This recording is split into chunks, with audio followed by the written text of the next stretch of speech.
Coomman qarqara lagaa. Lagdi lagarraa bahee gaafa dololloo ta'u lagummaa isaa gadhiisee kan biraan yoo mogga'u. Lagdi lagummaa gatee dolollootti kalaa'ee tokkummaan deemuu dhiisee dirree keessa tamsa'e. Gufuu fi dhagaa dhiisee fura haratee deema. Guddachuu osoo danda'u xiqqaachuudhaaf adeema. Coomman qarqara lagaa mee dubbadhu waan garaa. Lagdi yoo qoqqoodame akkamiin gufuu haraa. Dubbadhumaaf calliftaa gaaffii koo naaf deebisi yookaan goggogii badi yookaan daangaa eegsisi.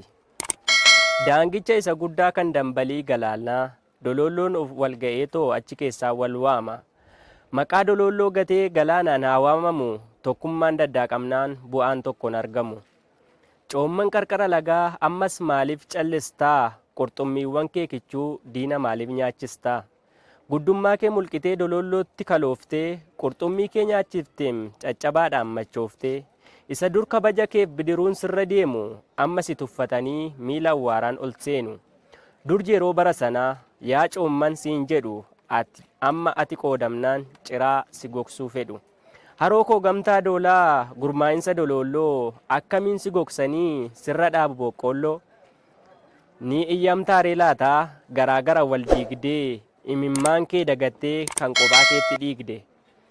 Bishaan keessaa ba'anii akkamittiin jiraatu coomman hin gatin waadaa ilmaan kee maaf hin naatu.